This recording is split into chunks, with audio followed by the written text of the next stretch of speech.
नमस्कार, मैं आनंद पत्की आज चिंचोड़ में आया हूँ अजीत ठाकुर जी से मिलने। आइए जानते हैं उनका क्या कहना है बाम्बू के बारे में। नमस्ते। बांस की खेती करते वक्त आपको कौन सी प्रजाति का चयन करना है उसके बारे में मैं आपको दो तीन चीज़ें बता दूंगा। पहली तो बात कि उसकी लंबाई कितनी चाहिए। कुछ प्रजातियां 8-10 फुट की होती है, कुछ प्रजातियां एकदम 100 फुट तक जाती है।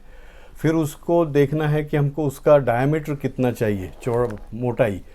तो ये समझिए कि ये चौड़ाई हम बात करते समय।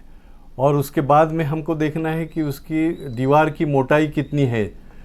उसके ऊपर से क्या तय होता है कि हमको ये बांस किस वस्तुओं का उत्पादन करते समय वो वापर सकते हैं। तो ये बाम्बू का फ्लोरिंग है। तो उसके बाद में आपको आता है उसकी फाइबर की क्वालिटी क्या है। तो फाइबर की क्वालिटी से क्या पता चलता है कि ऐसे ये ब्रश जैसे प्रोडक्ट या फाइबर जो आते हैं बांस के, उसके लिए कौन सा अच्छा होना चाहिए।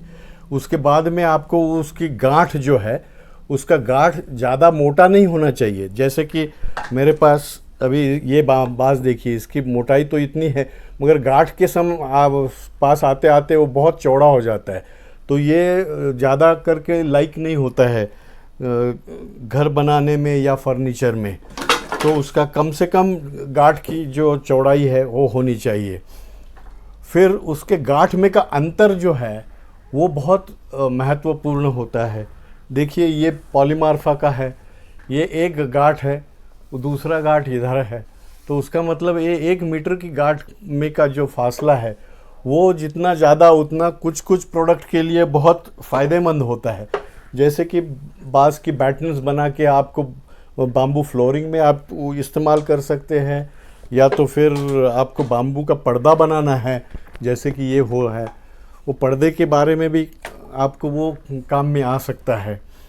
फिर उसके टिम्बर की ड्यूरेबिलिटी की बहुत की मायने रखता है वो, कि समझिए कि ये देखिए ये वल्गैरिस प्रजाति का एक टुकड़ा निकाला हुआ था। वो निकालने के बाद 1.5-2 महीने में उसको कीड़े लग जाते हैं। तो इसका मतलब क्या है कि नेचुरल ड्यूरेबिलिटी जो होती है बांस में वो भी आपको देखना चाहिए। उसके बाद में उसकी ताकत कितनी है।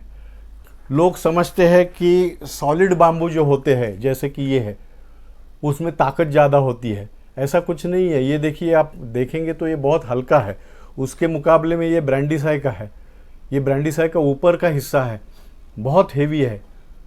खोखला होने के बावजूद भी उसकी ताकत ये बांस से बहुत ज़्यादा है।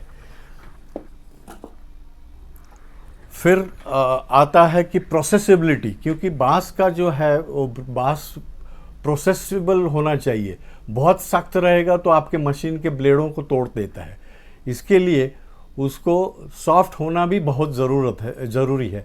जैसे कि पॉलीमार्फा है जो मैंने आपको ये बताया, ये बहुत प्रोसेसिबल है और स्लाइवर्स ग्रेड भी है। मतलब कि उसके स्लाइवर्स बहुत अच्छे निकलते हैं। फिर उसको ये जैसे कि बांस के ज्वेलरी है तो इसमें भी काम में आ सकता है। तो आपका प्रोडक्ट कौन सा है उसके हिसाब से आप देख सकते हैं कि कुछ लोगों को ग्लास बनाना होता है, कुछ लोगों को बाम्बू की बोतल के लिए उसका इस्तेमाल करना होता है। तो इस हिसाब से आप चयन करते समय वो देखना चाहिए। और फिर लगाते वक्त वो उसका लाइफ कितना मिलने वाला है उसके तरफ भी आपको ध्यान देना पड़ेगा।